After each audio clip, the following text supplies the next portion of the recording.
거짓말 독서법 시작합니다. 자, 오늘은 제이와 함께 팟캐스트를 녹음해 보려고 합니다. 자기소개? 저는 최재유라고 하고 BIS 다니고 있습니다. 몇 학년이죠? 지금 9학년? 한국 나이로 중2, 나보다 한 살 어린 제이랑 같이 그 영화를 준비했지. 그치. 오늘 영화 제목이 뭐였지? 영화 제목은 컨택트라고. 작가가 좀 태치행이라는 작가로서 내가 되게 오랫동안 알아왔고 되게 좋아하는 사람이어가지고 영화를 볼 때 재밌었던 것 같아. 자, 그럼 내가 간단하게 줄거리를 정리를 해볼게. 오케이. 컨택트는 2016년에 개봉한 SF 스릴러야. 컨택트는 쉘이라고 하는 그런 외계 비행 물체가 지구 각지에 도착하면서 이제 그 이야기가 시작을 하거든. 근데 쉘 안에는 헵타포트라고 하는 그런 외계인이 있어. 사람들은 이 헵타포트에게 왜 지구에 왔는지 등 물어보기 위해서, 이제 그러니까 여러 가지들을 물어보기 위해서 이들과 소통할 팀을 만들어. 이 영화의 주인공은 루이스 뱅크스라는 교수야. 루이스는 언어 해독 전문가로 이 팀에 합류하게 돼. 이 팀에는 또 이안이라는 남자도 있는데, 이안도 언어 해독을 하는 사람이야. 루이스와 이안은 서로 스타일이 달라. 루이스는 언어로서, 그러니까 약간 굳이 비유하자면은 문과적으로 접근하는 사람이고, 이안은 언어를 숫자와 패턴으로 해석하는 그런 이과적인 사람이야. 그래서 루이스와 이안, 그 외 사람들이 쉘 안에 들어가서 이제 헵타포트와 직접 접촉을 하게 돼. 사람들은 루이스의 의견에 따라 헵타포트에게 영어를 가르쳐서 소통을 하려고 하지. 그렇게 계속해서 이제 루이스와 이안의 행동으로 영어 단어들을 이렇게 표현을 하면서 그 언어를 가르쳐. 그 과정에서 헵타포트들이 사용하는 상형 문자를 해석할 수 있게 되었어. 루이스가 한 번은 헵타포트들에게 지구에 온 목적을 묻자 이들은 무기를 주다라고 답했어. 이 사실이 사람들한테 알려지니까 몇몇 사람들은 진짜 완전 혼란스러워해진 거지. 왜냐면은 외계인들 입에서 무기라는 단어가 나왔으니까 이 외계인들이 지구를 침공할 거다라고 이야기를 하기도 하고, 어, 또 여러 나라들은 전쟁을 선포하기도 했어. 기존에도 이러한 루머가 많이 떠돌면서 혼란스러웠지만 더욱 심해진 거지. 헵타포트들의 언어를 해독할수록 인간들 사이에서도 분열이 일어났고, 중국을 포함한 몇몇 나라들은 아예 외계인들과의 전쟁을 선포해서 이제 총을 들고 이 쉘을 격추시키려고 그런 시도까지 했어. 한편 루이스는 헵타포트들과의 계속된 소통 끝에 그들의 언어를 완전히 이해하는 데 성공했어. 그런데 이제 영화에서 이런 말이 나오거든. 사용하는 언어에 따라서 사고 방식도 달라진다. 루이스가 헵타포트들의 언어를 이해하니까 그들의 사고 방식으로 생각을 할 수 있게 돼. 그런데 헵타포트들은 인간이랑은 좀 다른 사고 방식이 있거든. 그들은 약간 약간 4차원으로 세상을 본다고 해. 그러니까 그들은 지금 이 순간만을 보는 게 아니라 미래에도 보고 또 과거도 보는 약간 그런 생물이야. 그래서 어, 헵타포트들은 미래를 볼 수가 있어. 그런데 루이스도 똑같이 헵타포트의 언어를 이해하니까 똑같이 헵타포트들처럼 이제 미래를 볼 수가 있게 돼. 루이스는 결국 이 혼란 속에서 미래에서 해답을 찾게 돼. 어떻게 하면은 인간들의 전쟁을 멈출 수 있을지, 헵타포트들이 이곳에 온 진짜 이유는 무엇인지 전부 미래의 자신에게서 알게 돼. 결국 루이스가 대표적으로는 중국이지, 그런 전쟁을 선포한 국가들을 다시 설득하면서 지구가 그러니까 사람들이 다시 평화로워지고, 헵타포트들은 이제 사람들의 평화로워지는 걸 보고 나서 이제 쉘이랑 같이 이제 없어지게 돼. 그렇게 해서 이야기가 마무리되게 되지. 어쨌든 그래서 이제 이걸 갖고 우리가 질문을 두 개씩 뽑아볼 건데, 일단은 나부터 질문을 두 개를 뽑아볼게. 나는 일단은 첫 번째로 헵타포스가 왜 지구에 왔을까? 좀 그냥 간단하면서 이 영화의 되게 핵심이 될 수 있는 질문이지.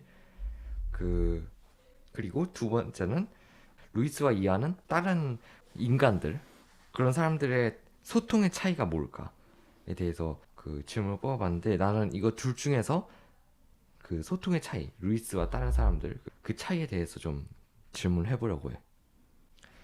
나는 되게 재밌었던 게, 처음에 딱 그 외계인이 지구에 왔을 때 인간들이 다 같이 소통을 했단 말이야. 그치. 그러니까 각국의 나라들이 다 이렇게 막 서로 통신망을 주고받으면서 실시간으로 막 통화를 하면서 그렇지. 정보를 공유하고 그랬잖아.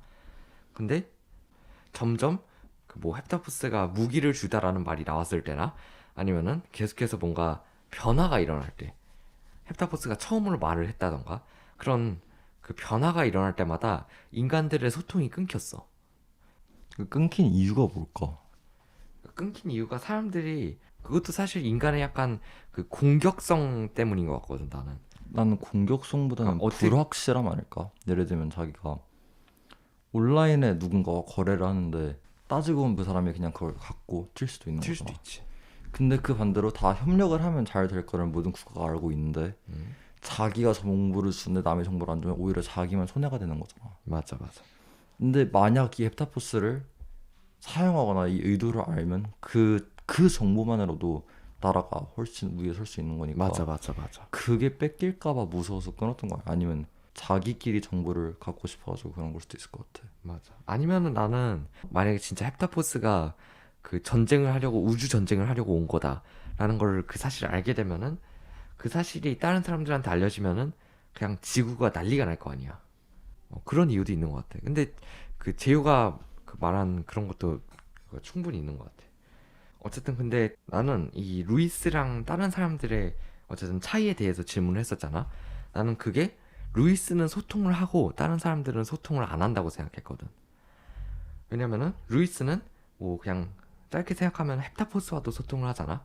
그런데 이제 다른 사람들과도 소통을 하고, 또 세계 각국과 계속해서 이제 그 정보를 주고받아야 된다, 끝까지 주장했던 인물인데, 다른 사람들은 오히려 헵타포스와도 이제 소통을 안 하려고 하고, 그냥 소통이고 뭐고 그냥 쏴 죽이려고 하지. 계속 공격을 하고. 루이스의 마음을 아주 잘 이해할 수 있는 영화에서 나온 명언이 있는데 음, 이과 남자가 하는 말이 넌 소통을 잘해서 좋겠다. 음, 그래서 내가 솔로인가 보다. 음, 근데 루이스가 하면 난 소통을 아무리 잘해도 솔로인데라고 하는 좀 아이러니한 말이 있는데 음, 근데 내가 생각하기에 이거는 자기가 아무리 문과적이 뛰어나고 아무리 연설을 잘하거나 그래도 남들이 자기의 본심을 몰라준다면 음. 아무런 소용이 없던 걸 수도 있어요. 헤타포스가 만약 인간의 언어를 유창하게 할 수 있었다면 무기를 주다보다 대항할 힘을 준다라고 말했겠지. 대신. 그렇지. 뭐 사실 무기를 주다라는 말은 널리 해석될 수 있으니까.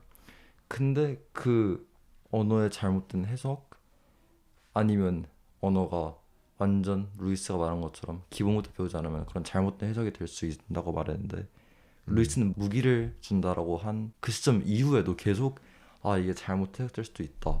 그렇지. 계속해서 그거를 계속 말하고 있었는데 남들은 좀 애초에 미지라는 게 미지의 존재가 그냥 존재하면 불안하잖아. 그렇지. 막 아무리 착한 사람이어도 막 길을 걸어가는데 피부가 파란색인 사람이 있으면 인간은 두려워하게 될 모르는 거잖아. 생물에 대해 두려워하지. 근데 그 두려움하고 무기라는 단어가 결합해가지고 이런 사태를 만들어낸 것 같아. 근데 그래서 루이스는 이 페타포스들을 더 알았기 때문에 음, 남들보다 그 그래서 루이스가 선동이 되지 않았을 수 있을 것 같아. 맞아, 맞아. 나도 그렇게 생각해. 루이스랑 뭐 이안만이 이제 무기를 주다라는 말을 알고서도 계속해서 소통을 하고 오해를 풀려고 했던 사람이지. 계속 소통을 시도했기에 결국 마지막에도 루이스가 그 쉥 장군을 설득하지 않았나, 그런 이제 엔딩까지 갈 수 있지 않았나라는 그런 생각도 들어. 이것도 외계인 처음 도착했을 때 모든 나라들이 다 다른 방식으로 소통을 했어. 그렇지. 근데 그 되게 인상 깊었던 게, 나는 일단은 나는 이제 내 질문은 그렇게 됐고, 아, 재현은 무슨 질문 뽑아봤어? 내 질문은 처음과 끝이 같다는 건 어떤 의미일까? 어? 하고 언어가 뭘까 이거든. 어? 나는 언어가 뭘까에 대해서 좀 더 말하고 싶어. 언어는 애초에 소통을 하기 위해서 있는 거잖아. 근데 그치. 소통이라는 것도 다른 의미를 해석될 수 있고, 예를 들면 중국의 소통은 단순히 게임이었지, 게임. 목적과 수단을 쉽고 제일 빠르게 알아내기 위해서 하는, 정보보다는 그냥 의도, 적어도 좋은 쪽인지 나쁜 쪽인지 판단하기 위한 수단이었고, 그치, 그치. 오히려 미국, 그니까 루이스. 루이스 작가의 소통의 방법은 말을 한다, 그니까 대화를 그치. 한다라는 방식으로 좀 가까웠던 것 같아. 근데 진짜 소통을 하듯이. 그렇지.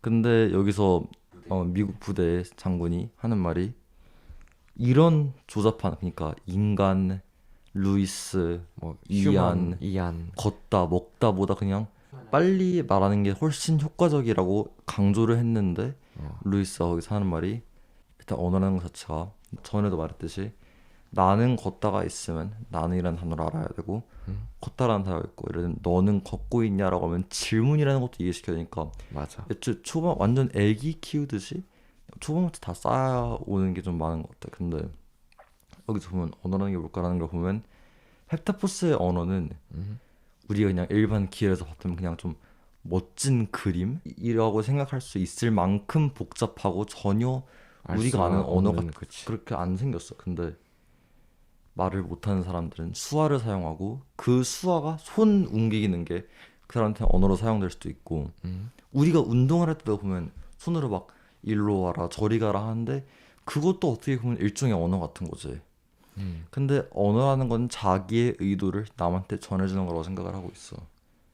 그러니까 어떤 방식으로도 의도를 전할 수 있으면 그게 언어인 거지. 음, 그 그러면은 중국은 이제 게임으로 재호가 얘기했듯이 그냥 의도만 물어보려고 얘네가 착한 애들인지 나쁜 애들인지만 판별하려고 언어를 사용했잖아. 근데 그러면은 그런 것도 언어라고 할 수 있을까? 그런 것도 언어지. 아, 약간 그러니까 일종의 언어긴 하다. 의도를 알게 할 수 있으면 그게 언어라고 생각해. 음, 예를, 그러면은 예를 들면 누가 엄청 큰 실수를 저질렀는데 아주 잘했다라고 말하는 그런 사람들이 있잖아. 근데 그것도 단어 뜻으로만 해석해 보면 전혀 약간 앞뒤가 맞지 않단 말이야. 근데 단어법 같은 거지. 자기의 의도는 전해질 수 있잖아. 음, 근데 따지고 보면 그런 것도 언어지. 음, 그러면은 내가 다시 질문해 보면은 그러면 재호는 소통이 뭔 것 같아? 소통? 사실 그 이 컨택트라는 영화에서 처음부터 끝까지 하고 싶었던 거는 소통이잖아, 인간이. 그럼 소통은 과연 뭘까? 소통은 둘 다, 양쪽 사람들이 자기의 의도를 전할 수 있는 게 소통이라고 생각해. 음, 그 유명한 일화가 있잖아. 콜럼버스가 도착을 했는데 캥거루를 보고서 원주민한테 물어봤는데 이 동물이 뭐냐고. 원주민 한 마리 캥거루였잖아. 근데 음, 그 콜럼버스인가? 그 사람은 그 동물 이름이 캥거루인 줄 알고 있었지. 알고 오해를 한 거잖아. 근데 음. 사실 나중에 알고 보니까 캥거루가 뭐 다른 뜻이었다 이런 거지. 캥거루가 이게 뭐? 라는 뜻이잖아. 근데 이거를 소통이라고 할 수 있나? 그러니까 내가 질문하고 싶은 거는 인간들이랑 그다음에 헵타포스들이 있잖아. 근데 인간들은 헵타포스들한테 소통을 하고 싶어 해. 그러니까 뭐 처음에는 그랬겠지. 근데 소통을 하면 할수록 인간들이 계속 소통을 안 하고 싶어 한다 또. 근데 그런 건 또 그 과연 뭐냐라고 나는 생각을 해봤을 때 그 나는 소통이 서로를 이해하는 거라고 생각을 했어. 그러니까 서로의 말을 이해하는 걸 넘어가지고 서로의 그런 뭐 인간적으로 생각하면 뭔가 감정을 이해한다던가 아니면은 어쨌든 서로를 이해하는 거라고 생각을 했거든. 근데 나도 그 말은 전적 동감해. 인간들은 소통을 하면 할수록 또 소통을 안 하고 싶어 해. 좀 모순이긴 하지. 그치. 그러면은 인간들이 처음에 한 소통은 이해한 게 아니라 단순히 그냥 자기의 목적을 쟁취하기 위해서 이들이 그 여기에 왜 왔는지 그것만 알려고 한 거잖아. 그러니까 난 그게 그러니까 루이스 말고 다른 공격적인 인간들 그런 사람들의 그런 방식이 소통이라고 생각하지는 않아. 아 추가로 하나 더 내가 질문 두 개 중에 하나가 있었잖아. 그 그치. 헵타포스들은 왜 지구에 왔을까잖아. 그래서 나는 그 이 헵타포스가 지구에 온 이유가 인간들한테 소통하는 법을 가르치려고 그런 게 아닌가라는 생각을 하거든. 맞는 말이긴 해. 그냥 그것만 가르치고 떠났잖아. 맞아. 별다른 사건 없이 그 시행 장군의 이제 시행착오에 설득된 이후 급격하게 인간들이 다시 통신망을 켜고 소통을 하니까 헵타포스들이 유유히 떠났지. 뭐 어쨌든 그렇게 하면서 영화가 어느 정도 끝이 나. 그러면 일단은 사실 우리가 얘기를 못한 내용이 되게 많지. 영화를 보고 나서야 할 수 있는 질문들도 엄청 많고. 맞아. 근데 사실 그런 질문을 우리가 하나하나 이야기를 하기엔 어려우니까 이 영화는 되게 재밌으니까 꼭 보시는 걸 추천을 드려요. 이 사람의 다른 책들, 특히 책 모음집이 있는데 그게 진짜 재밌어. 아 그래? 내가 개인적으로 생각하기에 그 책은 뭐랄까 진짜 페이지가 한 스토리당 한 10장? 14장밖에 안 되거든? 어, 근데 그 안에 진짜로 자기가 한 달? 아니면 1년을 넘어서 할 수 있는 생각의 깊이가 거기 담겨. 엄청 깊고 이해를 한다고 생각했을 때 이해가 안 돼. 이 컨택트의 원작자는 테드 창이라는 사람이거든. 이제 재우가 그 아마 이 테드 창이라는 사람의 소설을 추천하는 것 같아. 그래서 그것도 한번 읽어보시면 좋을 것 같습니다. 자 그러면은 오늘 그지발 독서법 끝.